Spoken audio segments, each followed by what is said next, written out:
ರಾಸಾಯನಿಕ ಕೃಷಿಯನ್ನ ಇದ್ದಕ್ಕೆಂದಂತೆ ನಿಲ್ಲಿಸ್ಬಿಟ್ರೆ ಏನಾಗ್ಬಹುದು?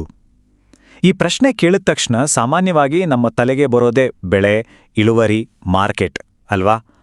ಆದರೆ ಇವತ್ತು ನಾವಿದೆಲ್ಲವನ್ನು ಬಿಟ್ಟು ನಮ್ಮ ಪಾದಗಳ ಕೆಳಗಿರುವ ಜಗತ್ತಿಗೆ ಅಂದ್ರೆ ಮಣ್ಣಿನ ಆಳಕ್ಕೆ ಇಳಿದು ನೋಡೋಣ. ರಾಸಾಯನಿಕಗಳ ಸದ್ದು ನಿಂತಾಗ ಮಣ್ಣಿನೊಳಗೆ ಯಾವ ಅದ್ಭುತ ವೈಜ್ಞಾನಿಕ ಪ್ರಕ್ರಿಯೆಗಳು ಶುರುವಾಗ್ತವೆ ಅಂತ ತಿಳಿಯೋಣ. ನೋಡಿ, ದಶಕಗಳಿಂದ ಆಧುನಿಕ ಕೃಷಿಯ ಗಮನವೆಲ್ಲ ಗಿಡವನ್ನ ಹೇಗೆ ಬೆಳೆಸೋದು ಅನ್ನೋದರ ಮೇಲೆ ಇತ್ತು. ಆದರೆ ಈ ಧಾವಂತದಲ್ಲಿ ಆ ಗಿಡಕ್ಕೆ ಆಧಾರವಾಗಿರೋ ಜೀವಂತ ಅಡಿಪಾಯವನ್ನೇ ನಾವು ಮರ್ತುಬಿಟ್ವಿ. ಆ ಅಡಿಪಾಯ ಬೇರೇನೂ ಅಲ್ಲ, ಅದುವೇ ಮಣ್ಣು. ಹಾಗಾದರೆ ಯೋಚನೆ ಮಾಡಿ, ನಾವು ಆ ರಾಸಾಯನಿಕಗಳ ಬೆಂಬಲವನ್ನ ಪೂರ್ತಿಯಾಗಿ ತೆಗೆದುಹಾಕಿದ್ರೆ ಏನಾಗಬಹುದು? ಇಡೀ ವ್ಯವಸ್ಥೆಯೇ ಕುಸಿದು ಬೀಳುತ್ತಾ? ಅಥವಾ ಏನಾದರೂ ಅಸಾಮಾನ್ಯವಾದದ್ದು, ಒಂದು ಹೊಸ ಅಧ್ಯಾಯ ಶುರುವಾಗುತ್ತಾ? ಸರಿ, ಹಾಗಿದ್ರೆ ಬನ್ನಿ ಈ ಪ್ರಯಾಣ ಶುರು ಮಾಡೋಣ. ಮೊದಲ ಬದಲಾವಣೆಗಳು ನಮ್ಮ ಕಣ್ಣಿಗೆ ಕಾಣೋದೇ ಇಲ್ಲ. ಬದಲಾಗಿ ಭೂಮಿಯ ಮೇಲ್ಮೈ ಕೆಳಗೆ ಗಿಡದ ಬೇರುಗಳ ಮಟ್ಟದಲ್ಲಿ ಒಂದು ನಿಶ್ಶಬ್ದ ಕ್ರಾಂತಿ ಶುರುವಾಗುತ್ತೆ. ಈ ಇಡೀ ಪ್ರಕ್ರಿಯೆ ಶುರುವಾಗೋ ಸೆಂಟರ್ ಪಾಯಿಂಟ್ ರೈಸೋಸ್ಫಿಯರ್. ಇದು ಗಿಡದ ಬೇರುಗಳ ಸುತ್ತ ಇರುವ ಒಂದು ಸೂಕ್ಷ್ಮ ಜೀವಂತ ವಲಯ. ಕೆಮಿಕಲ್ಸ್ ಎಲ್ದಿದ್ದಾಗ ಗಿಡವೇ ಇಲ್ಲಿ ಮೊದಲ ಸಿಗ್ನಲ್ ಕಳಿಸುತ್ತೆ. ಮಣ್ಣಿಗೆ ಚೈತನ್ಯ ತುಂಬೋಕೆ ಅದೇ ಮುನ್ನುಡಿ ಬರೆಯುತ್ತೆ. ಇಲ್ಲಿ ಒಂದು ತುಂಬಾನೇ ಇಂಟ್ರೆಸ್ಟಿಂಗ್ ವಿಷಯ ಇದೆ, ಕೇಳಿ. ನೈಸರ್ಗಿಕ ವ್ಯವಸ್ಥೆಯಲ್ಲಿ ಗಿಡಗಳು ಸೂರ್ಯನಿಂದ ತಮಗೆ ಸಿಕ್ಕ ಶಕ್ತಿಯಲ್ಲಿ ಸುಮಾರು 40% ಅಂದ್ರೆ ಆಲ್ಮೋಸ್ಟ್ ಅರ್ಧದಷ್ಟು ಎನರ್ಜಿಯನ್ನ ಸಕ್ಕರೆಯ ರೂಪದಲ್ಲಿ ಮಣ್ಣಿಗೆ ಬಿಡುಗಡೆ ಮಾಡುತ್ತವೆ.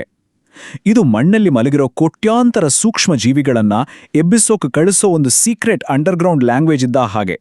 ಈ ಮಾತು ಪರಿಸ್ಥಿತಿಯನ್ನ ಎಷ್ಟು ಅದ್ಭುತವಾಗಿ ವಿವರಿಸುತ್ತೆ ಅಲ್ವಾ? ರಾಸಾಯನಿಕಗಳನ್ನ ನಿಲ್ಲಿಸೋದಂದ್ರೆ ಮಣ್ಣನ್ನ ಅಸಹಾಯಕ ಮಾಡೋದಲ್ಲ, ಬದಲಿಗೆ ಅದು ತನ್ನ ಅಸಲಿ ಶಕ್ತಿಯನ್ನ, ತಾನು ಬದುಕಬೇಕಾದ ರೀತಿಯನ್ನ ಮತ್ತೆ ನೆನ್ಪು ಮಾಡ್ಕೊಳ್ಳೋಕೆ ಶುರು ಮಾಡುತ್ತೆ. ಗಿಡ ಕಳಿಸಿದ ಆ ಸಕ್ಕರೆಯ ಸಿಗ್ನಲ್ಗೆ ಮೊದಲು ರೆಸ್ಪಾಂಡ್ ಮಾಡೋರೇ ಶಿಲೀಂಧ್ರಗಳು ಮತ್ತೆ ಬ್ಯಾಕ್ಟೀರಿಯಾಗಳು.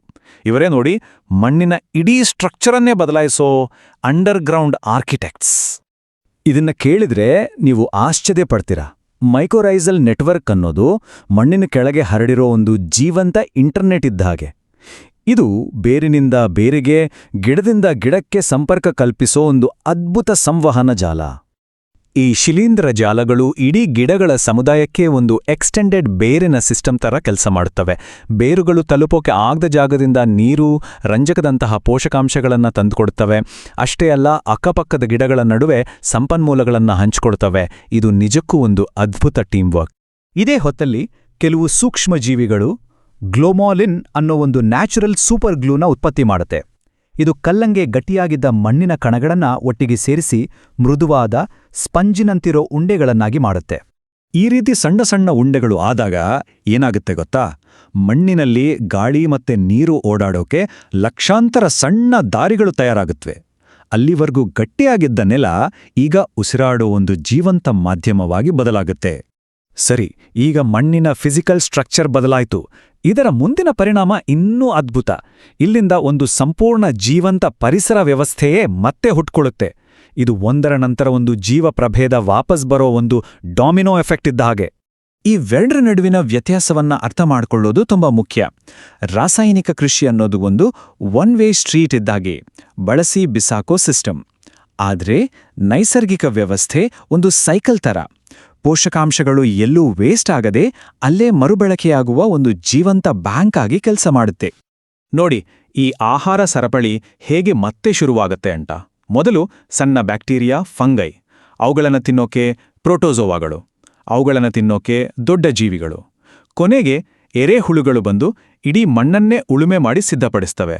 ಹೀಗೆ ಒಂದು ಸಮತೋಲಿತ ಪರಿಸರ ವ್ಯವಸ್ಥೆ ಮತ್ತೆ ಹುಟ್ಕೊಳ್ಳುತ್ತೆ. ಅಂದ್ರೆ ಸಿಂಪಲ್ ಆಗಿ ಹೇಳೋದಾದ್ರೆ, ಆರೋಗ್ಯವಾಗಿರೋ ಮಣ್ಣು ಗಿಡಕ್ಕೆ ನ್ಯೂಟ್ರಿಯೆಂಟ್ಸ್ ಕೊಡೋದು ಮಾತ್ರ ಅಲ್ಲ, ಅದರ ಇಮ್ಯೂನ್ ಸಿಸ್ಟಮ್ನೇ ಆಕ್ಟಿವೇಟ್ ಮಾಡುತ್ತೆ. ಇದರಿಂದ ಗಿಡಕ್ಕೆ ಹೊರಗಿನಿಂದ ಬರೋ ಕೀಟ ಮತ್ತು ರೋಗಗಳ ವಿರುದ್ಧ ಹೋರಾಡೋ ಶಕ್ತಿ ಒಳಗಿನಿಂದಲೇ ಸಿಗುತ್ತೆ.